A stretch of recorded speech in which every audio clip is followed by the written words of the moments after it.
Queridos, eu tenho falado bastante a respeito dos Salmos e, mais uma vez, eu quero trazer uma palavra a respeito do livro de Salmos, Salmos de número 5. Abram suas Bíblias no Salmo 5. Nós vamos tratar todo o Salmo, são apenas 12 versículos.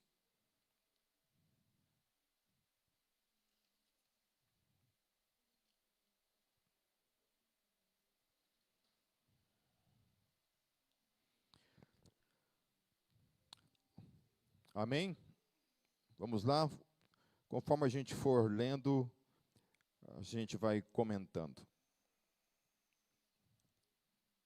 Então, diz assim o texto: Escuta, Senhor, as minhas palavras, considera o meu gemer, ou o meu gemido, ou o meu murmúrio.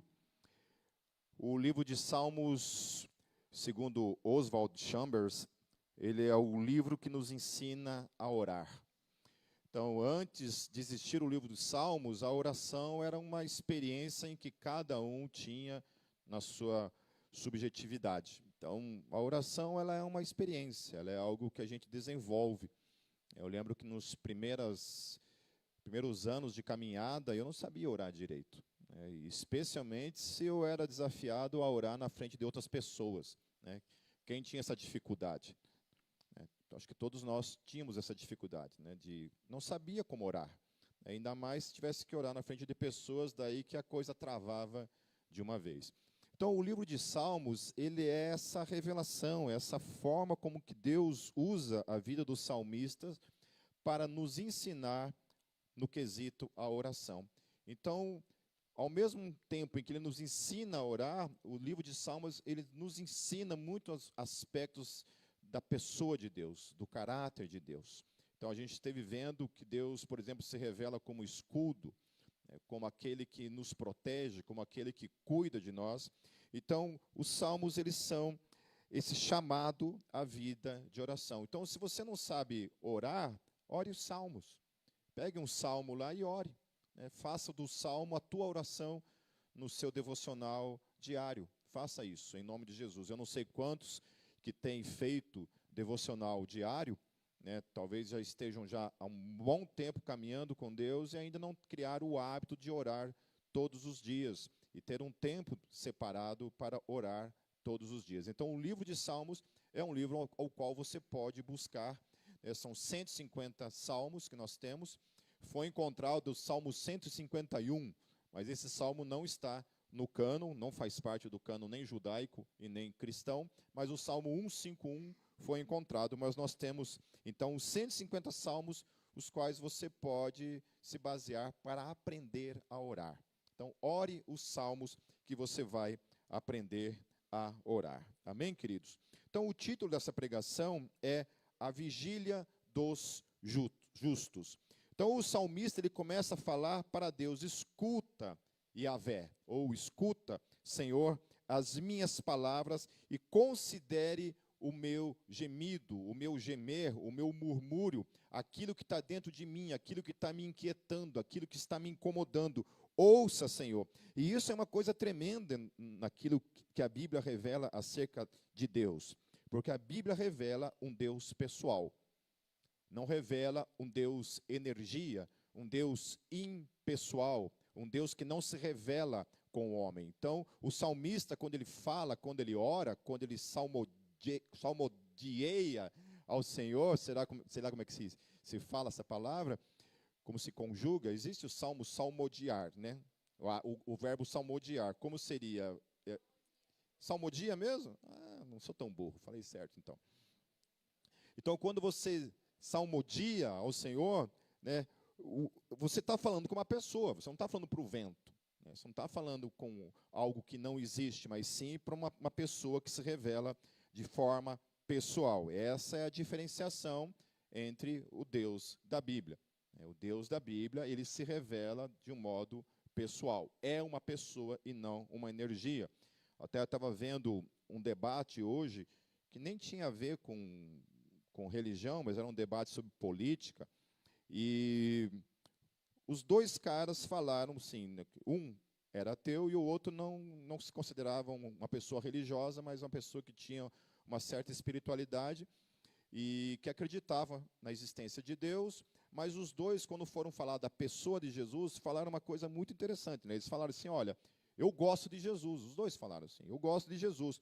Mas, especialmente o ateu, ele falou assim, olha, eu gosto desse Jesus histórico, né? Da pessoa de Jesus, porque Jesus foi um cara legal.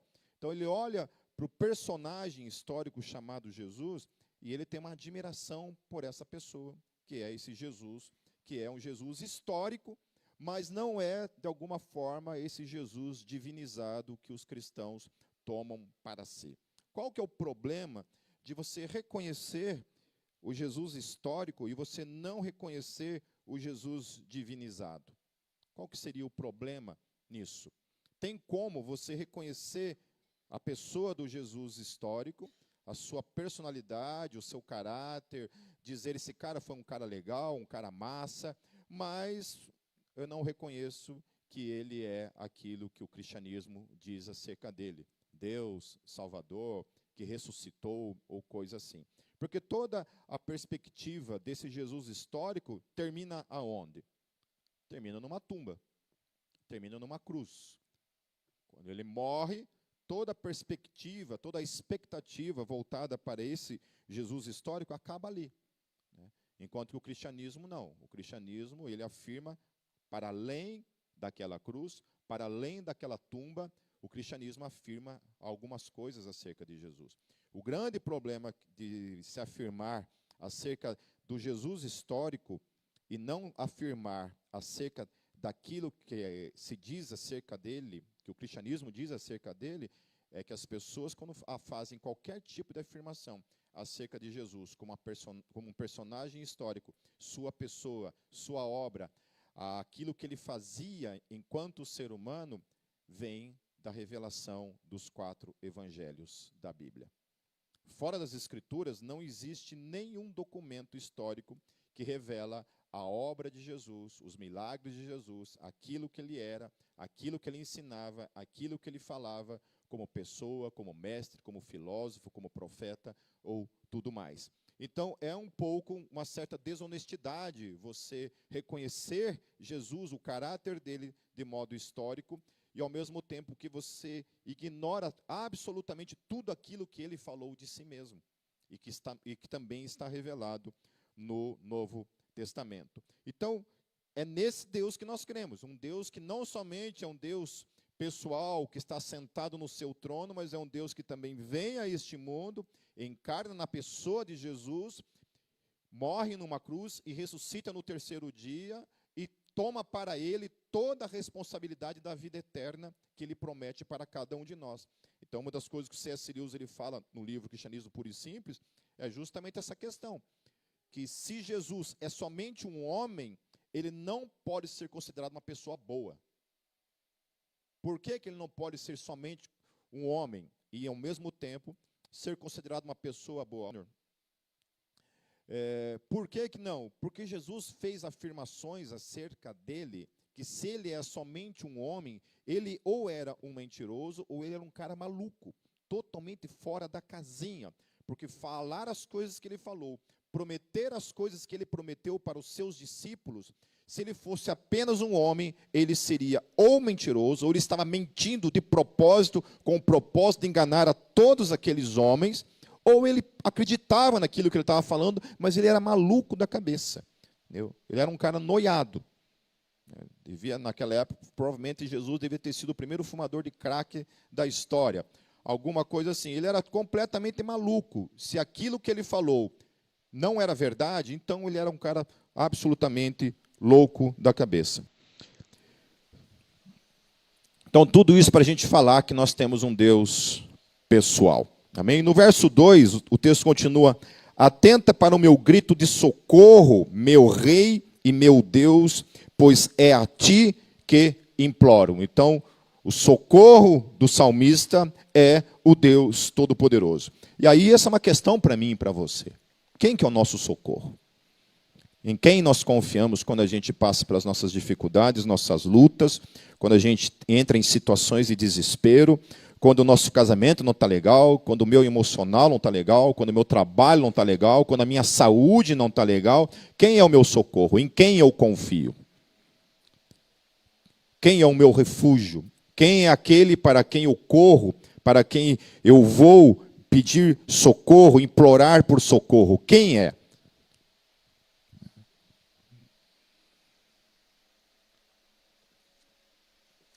Será que a minha confiança é outras coisas? Em que eu busco, afinal de contas, para a minha vida, quando eu preciso de socorro, para quem que eu grito? Então a gente tem visto, parece que cada vez mais nós temos dois aspectos ligados à igreja contemporânea. Primeiramente, é que a igreja contemporânea tem desaprendido a orar, tem orado cada vez menos, tem buscado a Deus cada vez menos, tem dependido de Deus cada vez menos, tem pedido socorro para Deus cada vez menos. E nós estamos nos tornando uma geração de crentes independentes, autossuficientes e que acha que não precisa mais de Deus, que de alguma forma nós temos outros refúgios para buscar socorro para nossas vidas. Então a gente passa a confiar no dinheiro, a gente passa a confiar numa casa bem protegida, a gente acha que a nossa preocupação exagerada com a saúde é aquilo que nos dá saúde. Então a gente passa a depender menos de Deus. Cada vez menos de Deus, a gente fica meio que paranoico em outras coisas e deixa de descansar em Deus. Essa é a primeira coisa, então. É uma geração que não sabe mais orar. É uma geração que não está mais interessada em orar, que não sabe orar, que tem dificuldade de orar, tem dificuldade de depender. E como resultado de não conseguir depender de Deus, é uma geração absolutamente ansiosa. Absolutamente ansiosa. A minha esposa se formou na melhor profissão para os dias de hoje. Se formou em psicologia. Porque nunca a humanidade esteve tão doente, tão desesperada como essa geração que nós temos hoje. Hoje as crianças estão precisando tomar remédio para ansiedade. Provavelmente a nossa geração também precisava, mas a gente não tinha esse conhecimento. Entendeu? A nossa ansiedade, a mãe que resolvia. Né? A gente não tomava remédio, então o meu Rivotril era o chinelo da dona Walterzira. Mas não tomava essas coisas. Mas hoje a gente vê cada vez mais uma geração que depende, que está ali, porque não consegue. As crianças estão totalmente ansiosas graças às telas. Né? Isso daqui, queridos, olha, procurem guardar os filhos de vocês o máximo que vocês puderem, sabe, disso daqui. Coloque limites, sabe? Não deixe o dia inteiro nisso daqui. Amém? Nem nisso daqui, nem na televisão.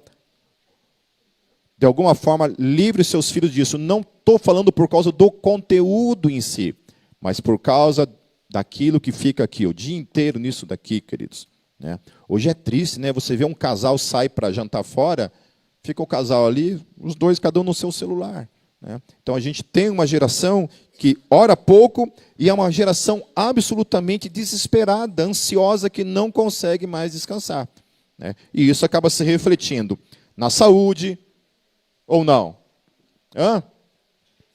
Tem um professor da CAT que falou assim que, para ele, quase que 100% das doenças é o resultado das doenças emocionais. Então, se você não cuida do teu emocional, isso vai estourar em alguma coisa. Vai estourar em alguma coisa. Né? Ou vai estourar no estômago, vai estourar nas juntas, vai estourar em alguma coisa.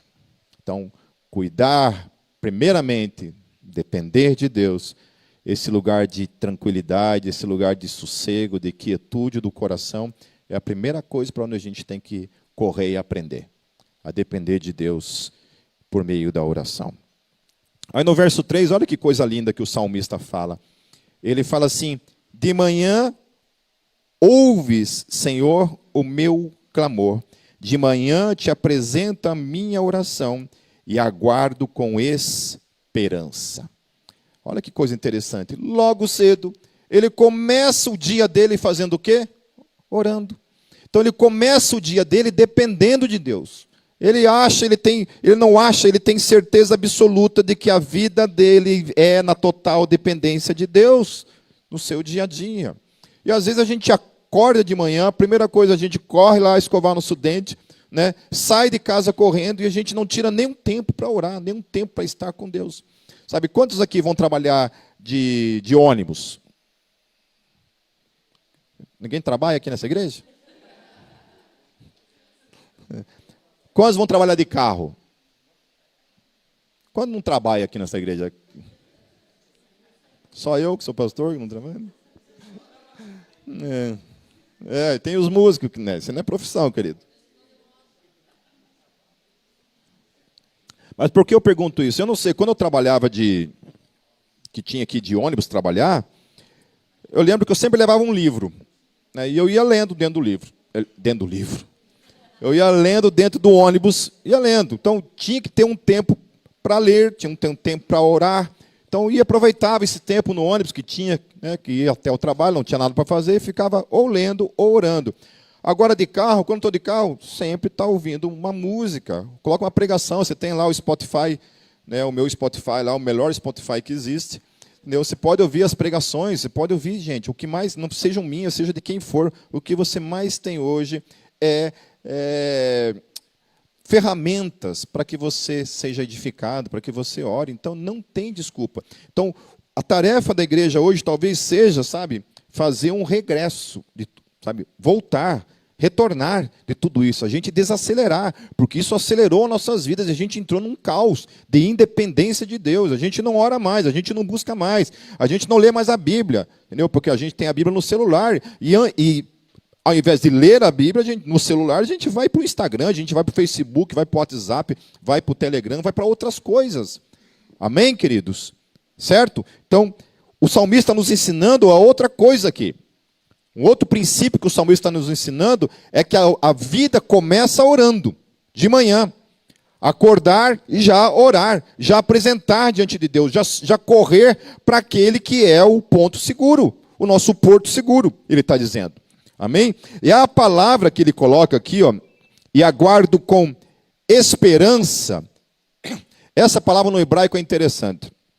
Porque eu fui dar uma olhada nessa palavra no hebraico, e ela é mais vigiar do que esperança.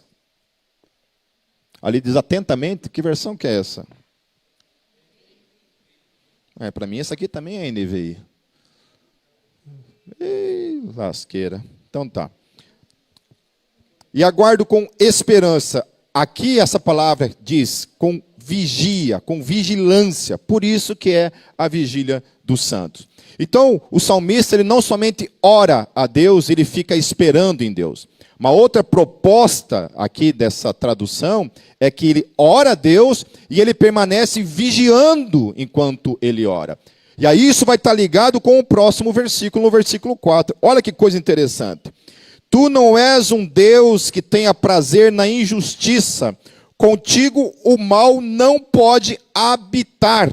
Então, o verso 3 está ligado ao verso 4. Então, por que o salmista fala que depois de orar, ele continua vigiando? Porque ele precisa, na vida dele, não somente orar, mas ele precisa continuar a vigiar pela sua própria vida, pelo seu caráter, pela sua vida de santificação, pela sua vida fugindo do pecado, lutando contra o pecado, porque ele tem a convicção que se ele ora e permanece no pecado na vida dele, o texto vai dizer então, tu não és um Deus que tenha prazer na injustiça, contigo o mal não pode habitar. Então o salmista ele tem a convicção de que enquanto ele ora, ele tem que vigiar pela vida dele. Porque Deus não é um Deus idiota, onde a gente ora e ao mesmo tempo que a gente vive uma vida de pecado. Ele tem a convicção de que enquanto ele ora, ele clama a Deus, ele precisa vigiar, ele precisa cuidar da própria vida dele numa vida de santificação.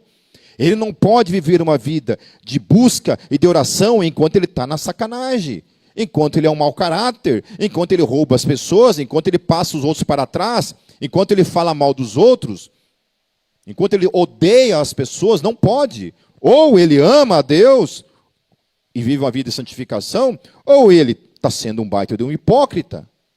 Então é isso que o salmista está dizendo. Olha, eu busco ao Senhor enquanto eu vigio. Então não é esperança ali a tradução correta. A tradução é, eu oro ao Senhor enquanto eu cuido da minha própria vida, do meu caráter. Porque eu preciso me apresentar diante de Deus, esse Deus que eu amo, esse Deus que eu busco, e o meu caráter, a minha conduta, a minha vida tem que condizer com essa vida de esperança, de dependência desse Deus. Então ele começa orando. Então os meus dias têm sido assim. Eu oro de manhã e consagro o meu dia ao Senhor. E falo, Senhor Jesus, que o Senhor tenha misericórdia nesse dia da minha vida.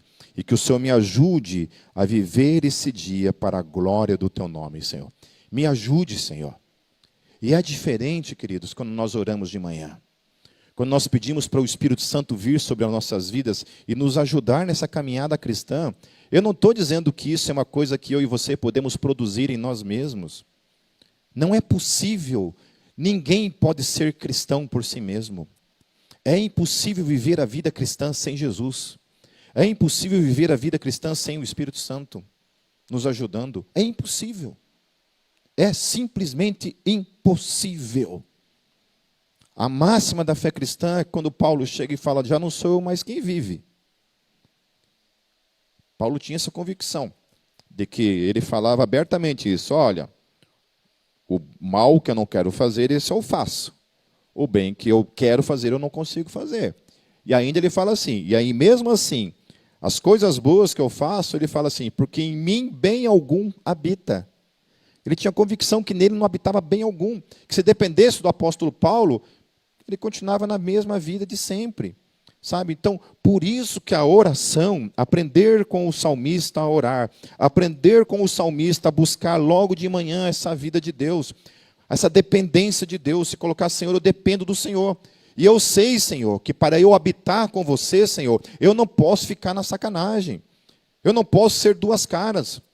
Eu não posso ser uma pessoa diante de Ti, Senhor, e ser outra coisa depois que eu saio da Tua presença. Porque alguma coisa está errada. Porque o Senhor não aceita essa minha presença, se é uma presença que vive pisando na bola.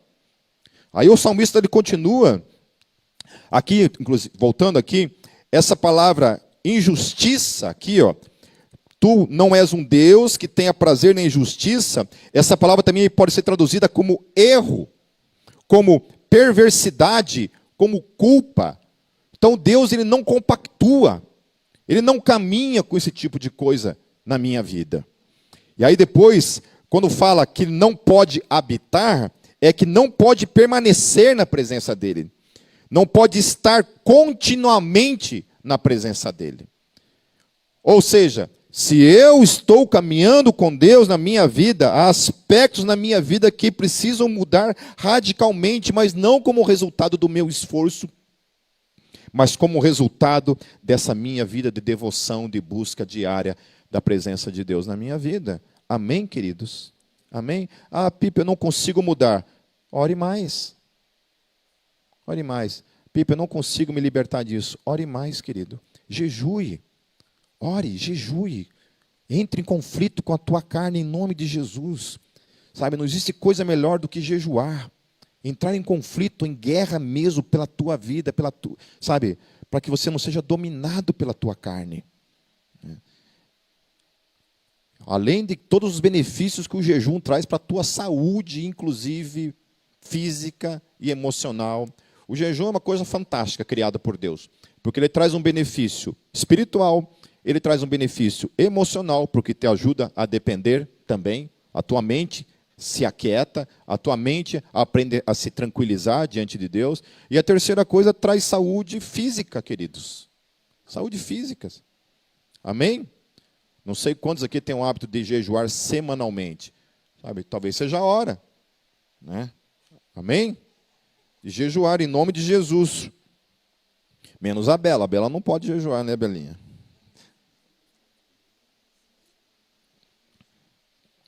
Então, lendo nessa perspectiva, olha só.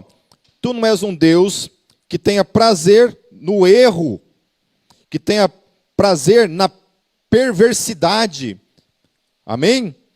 Contigo o mal não pode habitar, não pode estar continuamente. Amém? Então, caramba, faz 40 anos que eu estou na igreja e minha vida não muda. Tem alguma coisa errada. Tem orado? Não, Pipa, aí é difícil. Né? É igual querer emagrecer, achando que, né, vai continuar comendo vezes 10. Né? Quer ter saúde física, mas não quer caminhar uma quadra. Amém? Certo? Continuando, queridos, no versículo 5, os arrogantes não são aceitos na tua presença.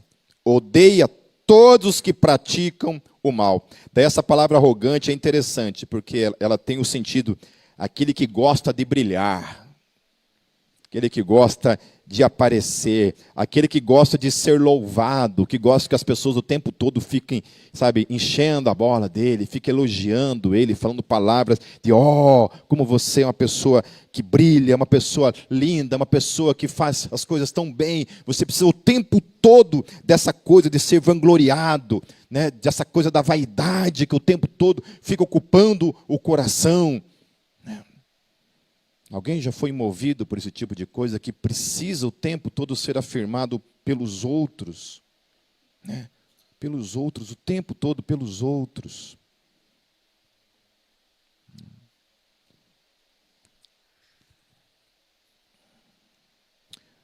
Eu lembro que eu tinha, acho que já uns 10 anos de ministério. Uma pessoa caminhava comigo e eu nunca tinha ouvido essa pessoa falar alguma coisa assim, do tipo, terminava o culto assim e falava, nossa, Pipe, que benção que foi a pregação. Né? Ok.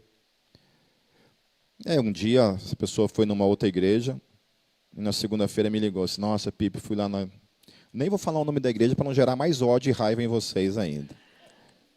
Foi numa outra igreja lá e me ligou na segunda-feira, assim, nossa, Pipe, precisa ver que palavra.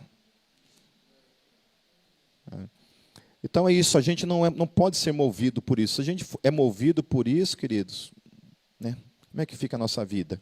Certo? Então, tem gente que não precisa aparecer, precisa colocar um colar de melancia no pescoço para aparecer. E a Bíblia está dizendo isso, que Deus, Ele não aceita esse tipo de coisa.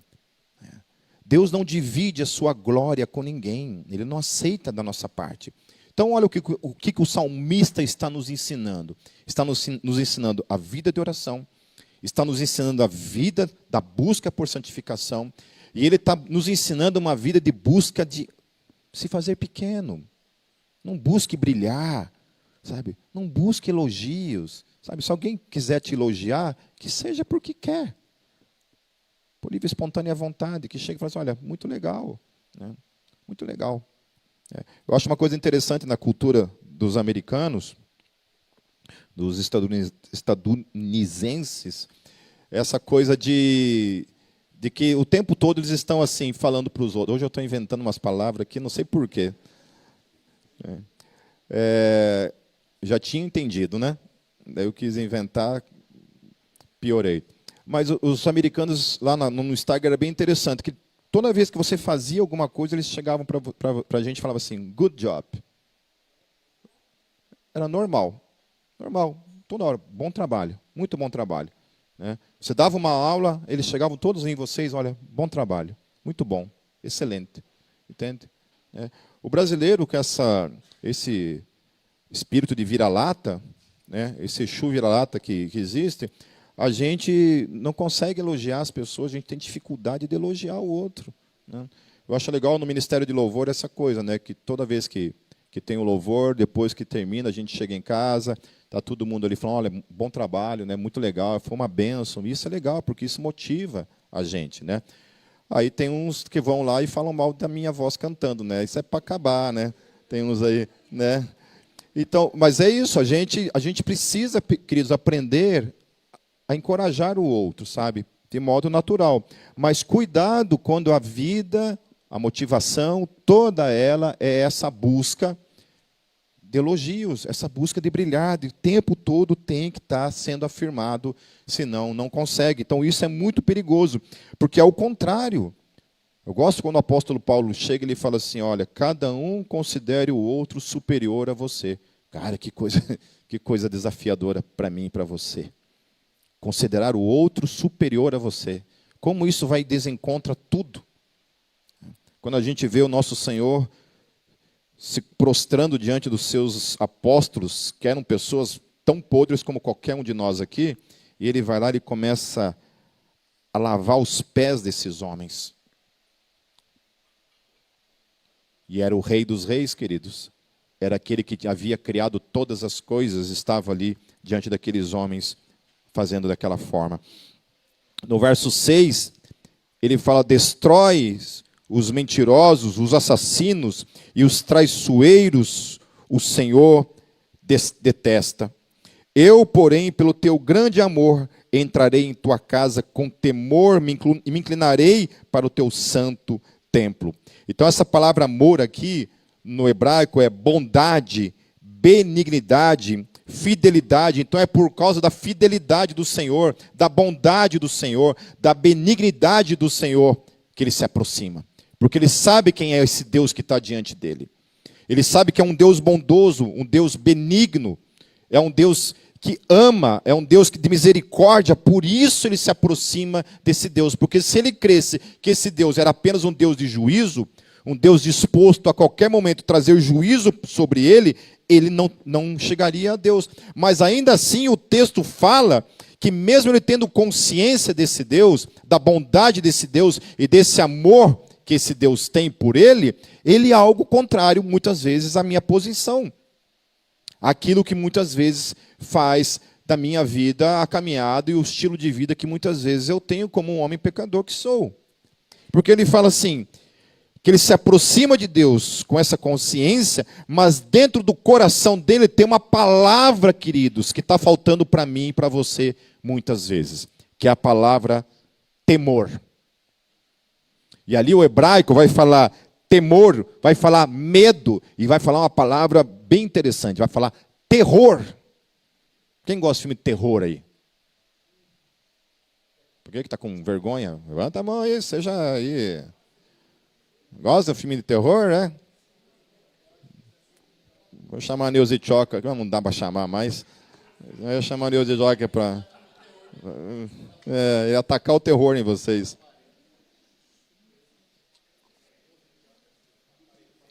Então, olha só, ainda que ele sabe que esse Deus é um Deus de amor e misericórdia, ele se aproxima desse Deus com temor.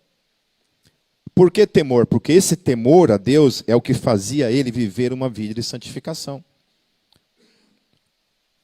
E isso que muitas vezes a gente se confunde, porque a gente muitas vezes se apega profundamente no amor e na graça de Deus, e devemos com toda certeza, porque se não é a graça e o amor de Deus, a gente não se aproxima de Deus. Amém? Só que nós não podemos fazer da graça e do amor de Deus uma espécie de desculpa, uma espécie de álibi, para que então eu viva o contrário daquilo que ele exige da minha vida. Então ele caminha abraçado na graça de Deus, mas ele caminha com temor a esse Deus, porque ele sabe que esse Deus de amor que me ama, da mesma forma pode trazer juízo sobre a minha vida, se eu der bandeira. Amém, queridos? Amém? Certo? Então, amar a Deus, sim. Se apegar na graça, sim. Mas que seja feito com temor. Então, a gente precisa, acho que, aprender a caminhar assim, sabe? Ter um pouco mais de temor a Deus. Entende? Então, quando eu olho para mim mesmo, será que eu tenho caminhado com temor? Será que eu olho para esse Deus como um Deus, também um Deus de terror? Né? Se nós achamos os filmes de terror um terror, é que a gente ainda não foi capaz de observar e de ver Deus da forma como os profetas viram, em especial Isaías. Né? Quando Isaías chega na presença de Deus, o que Isaías faz? Ele cai. Ele cai no chão. Os homens de Deus, quando viram Deus, todos eles se atemorizaram, estremeceram de terror. Amém, queridos? Então, a outra coisa que o salmista está me ensinando a mim e a você, que esse Deus é um Deus de graça, mas é um Deus que nós temos que ter temor ao nome dele. Amém? Continuando no verso 8, Conduz-me, Senhor, na tua justiça, por causa dos meus inimigos. Aplana o teu caminho diante de mim. E aí é muito interessante essa palavra que ele usa, aplana o teu caminho. É no sentido de que, Senhor, me ajude nesse caminho. É difícil essa caminhada, mas eu preciso que você me ajude a caminhar, Senhor Jesus. Então, mais uma vez, o salmista está ensinando para mim e para você. Olha, até para caminhar junto com Deus, a gente precisa de Deus. Eu compartilhei com vocês esses dias um devocional lá do Lutero, que foi bem interessante, né? Ele falava assim a respeito da questão da oração, o que me impede de orar muitas e muitas vezes? O pecado. De alguma forma, o pecado usado na mão de Satanás faz com que a gente pare de orar. Quando a gente peca, a primeira coisa que eu, pelo menos, sou assim, não sei quanto a vocês, a primeira coisa que a gente pensa é isso. Cara, não vou orar. Está difícil orar. Daí Lutero, ele fala justamente o contrário. Ele falou, não, quando você sente essa vergonha, esse desejo de não orar por causa do pecado, aí mais do que nunca agora você precisa orar. Porque você fugir da presença de Deus, você querer se afastar de Deus por causa do pecado, isso implica que alguma coisa está errada. Aonde? No pecado? Não. Na sua concepção acerca da salvação, acerca da graça, acerca da misericórdia. Porque eu vou orar porque eu sou santo? Porque eu não peco? É por isso que nós oramos? Porque nós somos pessoas isentas de erro? Porque a gente não pisa na bola? É por isso que nós oramos? Não. Por que nós oramos? Porque o sangue de Jesus, somente o sangue de Jesus derramado naquela cruz, propiciou para mim, para você, toda a possibilidade, o caminho para que a gente adentrasse no Santo dos Santos e vivesse na presença de Deus. E só. Amém? Pode gritar aleluia aí, aleluia. Amém? O Exu presbiteriano tomou conta dessa igreja mesmo, né? É difícil que sair um aleluia aqui dentro. Amém? Certo? É por causa disso, querido. Não é por causa do pecado. Então, o que Lutero está falando assim, olha, você pecou, agora que você tem que correr mais ainda para a presença de Deus. Porque isso é o tapa que Satanás não espera que você dê na cara dele. Porque o papel dele é acusar você, é afastar você desse Deus que te ama. Então, eu peco, eu cometo um erro, eu me aproximo de Deus e falo, Senhor Jesus, me perdoe pelo que eu fiz. Mas obrigado, porque eu entro na tua presença, justamente por causa do teu sangue derramado naquela cruz, aleluia e amém. Porque o véu foi rasgado. Não tem mais sacerdote fazendo sacrifícios diários, já foi rasgado. Tudo que foi necessário para que aquele pecado que eu cometo fosse pago, ele já fez naquela cruz, por mim e por você. Amém, queridos? Amém? Não é maravilhoso isso? Não é maravilhoso isso? Quantos e quantos anos de caminhada, nos primeiros anos de caminhada, para mim foi um processo até compreender tudo isso, até compreender a graça de Deus. Quantas e quantas vezes eu pecava e eu ficava dias e dias sem orar, ficava me sentindo um lixo podre, e olha, se fosse possível pegar ali, sei lá, alguma coisa e ficar se flagelando, sabe, se batendo, como acontece em algumas religiões, sabe, que você precisa sofrer, você precisa pagar. Essa é uma consciência que muitas vezes a gente tem também, né? Quando a gente está sofrendo, olha, eu devo estar sofrendo porque eu fiz alguma coisa errada. Querido, se fosse para a gente sofrer por causa de alguma coisa que a gente fez errada, olha, misericórdia. A gente era um bando, isso aqui era um leprosário. Entendeu? Se fosse para a gente sofrer o que a gente planta na nossa vida, se fosse assim que Deus tratasse com cada um de nós, a gente estava lascado. Ou só eu? Não fale que só eu. Não é verdade isso? As coisas acontecem na vida, queridos. Infelizmente é assim, né? Mas isso não tem muito a ver com o que eu fiz, ou deixei de fazer. Isso tem a ver com a vida. É a vida. No versículo 9, nos lábios deles não há palavra confiável, suas mentes só tramam destruição. Suas gargantas são um túmulo aberto, com suas línguas enganam sutilmente. Então, olha só o que ele está apontando. Ele está apontando que uma pessoa que caminha com Deus não pode ser uma pessoa que tem esse tipo de comportamento. Quantas e quantas mulheres que casaram com homens que supostamente eram homens de Deus, aí depois que casaram, entraram no inferno, na boca do inferno, literalmente, porque encontraram homens que no outro dia se transformaram em monstros. Porque tem isso também. Eu estava conversando com uma pessoa há um tempo atrás sobre essas questões de casamento, né, e pedindo alguns conselhos. Eu falei, olha, todo o relacionamento ele é subjetivo, ele é uma experiência pessoal de cada um. A Bíblia fala que você tem que casar com alguém que compartilha a mesma fé que você. Sim, isso é verdade. Então, se eu casar com uma pessoa que não compartilha a mesma fé que eu, necessariamente isso vai ser uma tragédia? Não necessariamente. Pode ser que não. E casar com uma pessoa da mesma fé necessariamente vai ser mil maravilhas? Também não. Porque é uma coisa subjetiva. Entende? É uma experiência de cada um. O que eu sei é que qualquer casamento dá certo.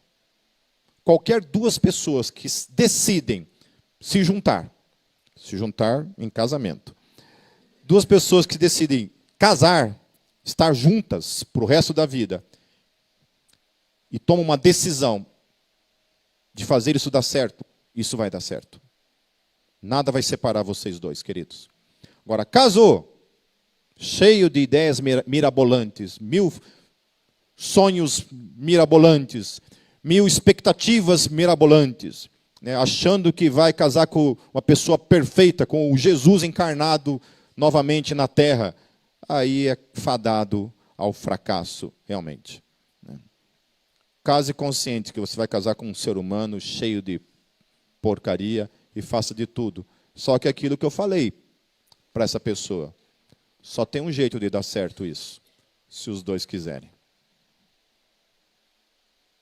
Eu conversei com uma pessoa um tempo atrás também sobre essa perspectiva, se esperava a pessoa mudar de ideia ou desistia da situação. Eu falei, desista. Eu não posso falar para você, espere. Aguarde. É subjetivo. Talvez você espere a vida inteira e a pessoa não mude nunca. É você que tem que decidir. É você que tem que decidir. Eu só estou aqui porque minha esposa lutou muito pela minha vida. Muitas vezes eu desisti de mim. E ela lutou por mim. E hoje ela tem o marido que ela tem. Porque ela lutou. Agora, muitas pessoas lutaram. Então é isso. Vai depender muito da dimensão do teu amor por aquela pessoa. O quanto você ama, o quanto você está disposto a lutar e amar essa pessoa. Então, eu dou a minha vida pela minha esposa. Luto por ela. Até o fim. Estava conversando com o Júnior, acho que ontem, falando sobre isso, que eu casei com a pessoa 100% certa para mim. Acho que nenhuma outra pessoa talvez teria sido tão perfeita como a Kátia foi na minha vida. Sério, a Kátia é uma pessoa que se hoje fosse preciso morar, sei lá, embaixo lá de uma ponte, uma lona preta lá, né, ir no semáforo lá, pedir dinheiro, alguma coisa, eu tenho certeza que a minha esposa iria. Né? Não vou ir morar na beira da ponte para provar isso para vocês. Né? Mas é isso, queridos. Nós temos que ter essa convicção, amém? Então, a importância disso, nem sei por que eu fui por esse caminho de falar de casamento, que nós estávamos falando dessa questão do caráter, né, da pessoa que caminha com Deus, sabe? Então, são as escolhas que nós fazemos na vida, como ser humano, no dia a dia, e que a gente tem que ser maduro e estar disposto a lutar por essas relações, por esse amor. Amém? Mas Deus. Primeiramente começa aqui, ó, em Deus. E se os dois não querem, querido, amém? Tem que ser os dois. Aí, querido, um casal unido com o Senhor, ninguém é capaz de separar. Ninguém é capaz de destruir. Amém? Continuando, queridos, quase encerrando. Condena-os, ó Deus, caiam eles por suas próprias maquinações. Expulsa-os por causa dos seus muitos crimes, pois se rebelaram contra ti. Eu acho uma coisa interessante essa questão de que muitas vezes o ser humano ele acha que ele pode fazer o que quiser, que ele pode pecar. Eu não estou falando de cristão necessariamente, mas qualquer ser humano que seja, acha que a sua vida é uma vida independente de Deus, que ele pode fazer o que quer, que Deus não tem nada a ver com isso, Deus não vai se meter, e Deus não tem que prestar contas para com ele. E aqui o texto está dizendo, o salmista está falando assim, olha, contra quem que primeiramente é o pecado? Contra Deus. Todo o pecado humano, primeiramente, é contra Deus. É contra Ele. Então, por mais que eu vou lá, sei lá, roubo uma pessoa, o pecado, primeiramente, é contra Deus. Qualquer pecado, se eu peco na minha sexualidade, esse pecado, mesmo que tenha sido feito com uma outra pessoa, esse pecado, primeiramente, foi contra Deus. Quando eu cometo uma mentira, esse pecado foi contra Deus. Quando eu falo mal de alguém pelas costas, esse pecado, primeiramente, foi contra Deus. Então é isso que o salmista está distinguindo. Fala, olha, Senhor, traga juízo sobre as pessoas que cometem pecado. Traga um juízo. Pela graça de Deus, graças a Deus, Jesus já tomou tudo aquilo que nós precisávamos ter como punição, já foi tomado sobre a vida dele. Então, por isso que caminhar com Deus, orar, buscar a presença de Deus, como resultado na nossa vida, vai gerar essas mudanças. Então, ele está falando, olha, se esse cara está aqui, não está mudando, então tire. Então, tire. Eu acho que nessa minha caminhada como pastor a Gólgota vai fazer 25 anos esse ano, né? Nesses 25 anos, teve uma única pessoa que quebrou a minha cara. No sentido em que eu falei assim, cara, esse cara não tem jeito. Entrego na mão de Satanás para que o corpo seja destruído e o espírito seja salvo no último dia. É um cara que eu falei assim, cara, desisti dele. Falei, deixa quieto. E esse cara quebrou a minha cara. Porque hoje ele é pastor numa igreja e ele tem um trabalho poderoso com moradores de rua, lá no Espírito Santo, que é o João Valvassori. O João escreveu já 2 livros, né? Até eu fiz o prefácio de um dos livros, e no livro eu falei assim, olha, esse bicho aí não esperava, esse aí era um cara que eu falei assim, é um cara que eu tinha desistido.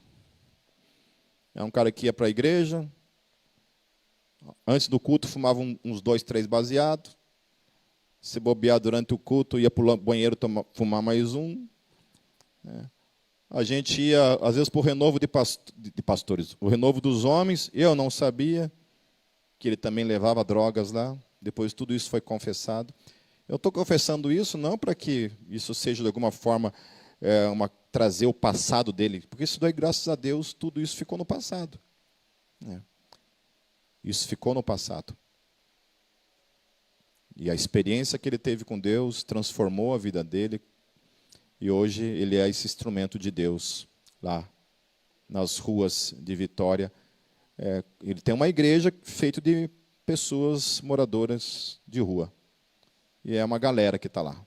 Né? Hoje ele faz parte, eu não sei se é da cidade, mas ele faz parte de órgãos de saúde pública mesmo, que ajuda essas pessoas que são moradoras de rua. E foi um cara que eu falei, cara, eu desisto. Mas Deus não desistiu, né? Amém? Deus não desistiu. Às vezes eu desisto de mim mesmo, mas Ele, graças a Ele, que não depende de nós, depende dele. Alegrem-se, porém, todos os que se refugiam em ti, cantem sempre de alegria, estende sobre eles a tua proteção. Em ti exultem os que amam o teu nome, pois tu, Senhor, abençoas o justo, o teu favor o protege como um escudo. Aleluia. Amém, queridos? Amém? Aprenda a orar com o salmista. Busque ao Senhor. Se Ele for o primeiro na tua vida, a gente vai acertar o alvo. Não deixe que o pecado te separe de Deus, do contrário. Pecou, corra para Ele. Corra para Ele, porque isso é a fé cristã. Isto é a fé cristã. A fé cristã não faz o pecado te afastar de Deus. A fé cristã faz o pecado te aproximar da graça mais do que nunca. Porque onde abundou o pecado, superabundou a graça. Não use da graça para dar ocasião à carne. Se apegue na graça, mas que isso seja feito debaixo de temor, de tremor e de terror pela santidade de Deus, que deve gerar em mim e em você diariamente uma busca por santificação. Amém, queridos?